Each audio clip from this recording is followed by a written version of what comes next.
今天我們來介紹刀子。今天要介紹的這個刀子呢是田所真琴的刀子，他們家刀子算是這種比較少見一点點。蠻有趣的是，它的研磨很願意去做一些鏡面，對我很少看到我很喜歡的锤紋，都蠻符合现在的審美觀啊。好，那我們現在就用田所真琴這把刀來試試看。這把刀切起來真的蠻爽的，菲力的確是很軟啊，不過這個刀子的切感也太好了吧，跟老闆娘申請一把好不好？嗨，大家好，我是 Kevin， 歡迎到火星主廚回歸之旅。今天我們來介紹刀子。今天要介紹的這個刀子呢是田所真琴的刀子。田所真琴的刀子呢，它其實是我蠻喜歡的一個品牌的。他們家的刀子呢，大部分都是單面刃的刀子。田所真琴呢，它是一個磨刀匠。以磨刀師來說，雖然它是在土佐，那土佐這個地方他們打任務呢，大部分都是黑打雙面的，因為它上面就是有黑色的地方，然後这上面锤紋其實我觉得蠻漂亮的。但是田所真琴它比较不一樣的是說，它大部分都是單面刃，然後有鎬线的刀子，像我們平常看到的生魚片刀啊、出刃啊這些的，不然像這個都是单面刃，你看這邊才會有鎬线，這邊才有開刃。因為田所真琴它在介氏學藝的，所以呢，它的工作模式呢不會像土佐是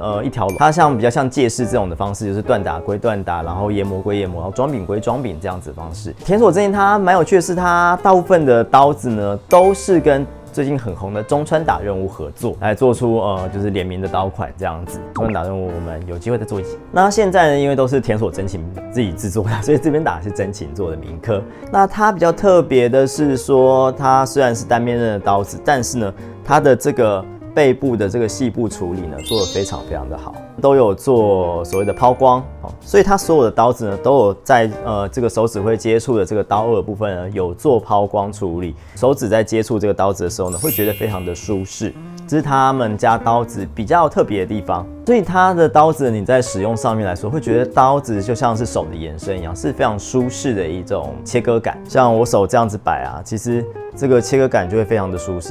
這樣，這個地方剛好碰到這邊，然後它這個角度其實都有調整過，不是完全圓的倒角的拋光，而是很貼近你手的這個角度的感覺，這就是它比較特殊的一個地方。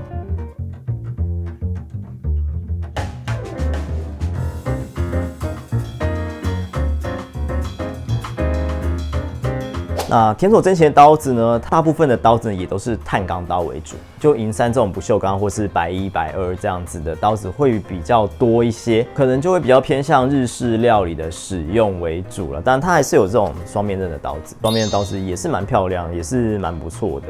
不過這把雙面刃的刀子也是銀山的啦，正像這把就比較特別，它就是沒有鎬线。他們家刀子算是这種比較少見一點點。蠻有趣的是，它的研磨很願意去做一些鏡面，這種很討厭很鎬鋼的東西。像這把是白2鋼的，有做鏡面，做得很漂亮。對，刮到你就自己拿砂紙慢慢塗這樣子，加油。那像這把就是沒有做鏡面，這把算是切腹柳刃吧。這把就特別，它是做有曲背的，也就是大家覺得很帥的曲背的刀子。有曲背的，它也是做蠻多。所以他們家的刀子，我覺得蠻符合大部分現代的一個審美觀，或者是做這種切腹的柳刃，然後做鏡面處理，就蠻符合現在的審美觀啊。再來就是他們有出一些比較特別的刀子，就比較偏介氏。這把是一把單面刃的，你看這邊是平的，是要做生玉的出刃。它就是當做出刃來使用，不过它比較稍微長一點，就是拿來殺比較大只的魚這些的，然後它的厚度也非常厚，所以是一個像單面刃牛刀，可是又比較厚的出刃這樣子，就看每個人的使用習慣啊。它的刀子比較重，它做配重的時候會稍微刀柄會做粗重一點點，來處理它的配重平衡。這把我也是覺得蠻有趣的。它大部分的刀子像柳刃這些啊，我覺得它的握感非常好，是因為它用比較細的這種柄。像這個是牛刀，牛刀就是因為比較重操作，所以它的柄就粗很多。對，它們粗細是差蠻多的，我覺得。這個手柄的粗細，這個看個人的使用情況。對，我個人拿長刀是習慣拿細的柄這樣子。我們拿長刀像柳刃啊這些，大部分我們會切比較軟的東西。對，所以我們會希望手的感覺更細緻一些，因為我們比較不會那麼用力。那像這種需要重出火的時候呢，我們就希望拿粗一點的柄，握起來會比較有實在感，因為你要用力的時候會比較有實感這樣子。不過這個很看個人，他們家的組柄的方式又蠻適合我個人的使用方式。然後像這把黑打的牛刀，雙面刃的，那它的垂木我覺得非常的漂亮。对，我很少看到我很喜歡的垂木，它這個垂木有點像是織品的一個垂木，我覺得目前比較少見，對，我覺得蠻好看的，因為現在垂木實在太多種。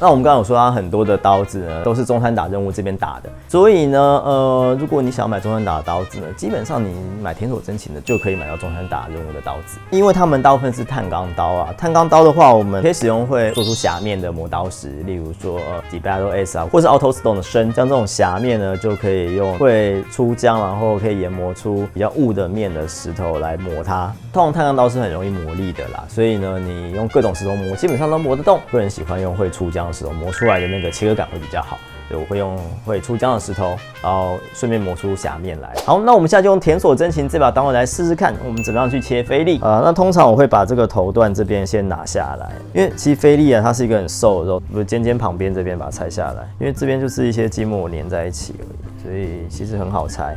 每個人拆頭段的方式會有點不一樣，那我主要是照着這個纖維去走，就會希望把這個尖尖的也拆下來。哇，這把刀真的很利耶！我通常都是用筋影在修切這個部位。對，那我們就把這些筋膜給修起來。那你要注意的是呢，這個筋膜有時候會砍到肉裡面去，因為如果你把肉也拿掉的話，就比較不 OK。下頭部里昂這邊有時候會有個側裙，對，那就看你要不要把它修起來。我們終於在修真的菲力了，有點感動的感覺。用不習慣的刀子修實在是有點尷尬。這個是新買的？沒有，這個是人家借我的，我也希望我買得起。加入我們頻道會員，讓買一把田所真琴來，我們就把這邊的筋膜都修一修。那這個地方有些人很懶得修，就會直接就是把它留下來這樣子。這個多餘的脂肪，或是你想把這個側裙拿下來也可以。我現在修的是比較粗的筋膜。那像這邊啊，你看這邊有這種比較透明的這種筋膜。理論上你在做燒肉片的時候，它也會影響到你的口感，可是做牛排就還好。然後有一個問題是，如果這個筋膜都拿掉的話，菲力這塊肉就會開始散開來，所以我通常會覺得這邊先不要切它，我會先修其他比較大的地方，像這個這邊有一塊油啊，通常尾段大家就不會修那麼認真了啦，所以直接拿去做漢堡。但這個油就是散散的，就是你一拿就起來。這把刀真的切起來很爽。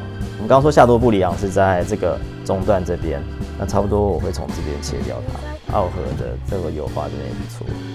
切一塊厚切的牛排，可以把它就稍微就是再修切一下，可是看起來好好吃哦，可惡！所以切個下多部里昂的厚切，我理論上我覺得它應該不用刻畫，然後看這樣子這個地方呢，我們就可以這個時候再把它修掉就好了，你就不用去慢慢去找。然後我們再切個中段一點的下多部里昂，其實都蠻漂亮的。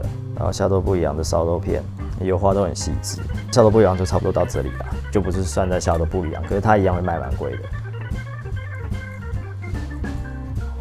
這把刀切起來真的蠻爽，磨過是包丁老闆磨過的。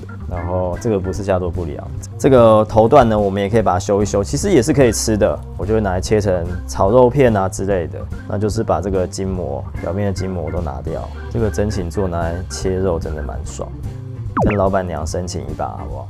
我們把這個筋膜修掉之後呢，其實它也很好吃，而且它可以做很多有趣的事情，因為它風味也還不錯。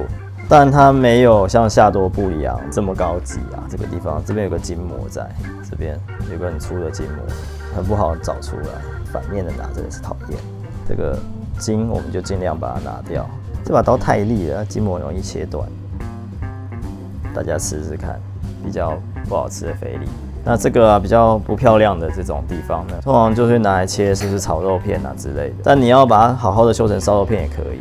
那這個炒肉片我們也有賣，我個人覺得 CP 值蠻高的啦，因為我們都用很便宜的價格在賣這個地方。那我們拿一段比較尾段的地方來切 Yuge， 那我們 Yuge 就可以各種混搭，頭段尾段我們都分一點。菲力的確是很軟的，不過這個刀子的切感也太好了。這個是它的白二鋼的切感，白二鋼的切感很不錯。那我們要試試看它銀山的切感嘛，如果差很多怎麼辦？你跟老闆講。有差，對，有差一點。不過老闆有跟我說，他不確定他磨的怎麼樣，差太多了吧？我幹差好多，沒辦法由奢入儉。等下打給他。他今天應該放假。那田所任務是我近期呢蠻喜歡的一個單面刃的刀子的一個品牌。那大家如果對田所任務有興趣的話呢，在4月15號的時候到包丁紙人他們有辦活動，田所真琴他本人呢會到包丁紙人這邊跟大家見面。那大家可以去買刀子，要給他簽名。活動的詳情呢我們會放在下面這邊，放在下面資訊欄的底下。那大家如果有興趣的話，可以去排隊參加。那活動當天會有非常多的刀子可以選，應該有吧？如果你早點去排隊，你的選擇就會比較多一點。那如果你沒有辦法去排隊了沒關係，你也可以在我們的官網直接買田所真行的刀子。那如果喜歡我們的影片的話呢，歡迎訂閱、分享、按讚、抖內。那如果你想要支持我們拍出更多更有趣的影片呢，可以加我們的頻道會員，然後也可以加我們的 LINE 社群，裡面有非常多有趣的人，我會跟你聊刀子相關的問題。今天就先到這裡，我們下次再見，拜拜。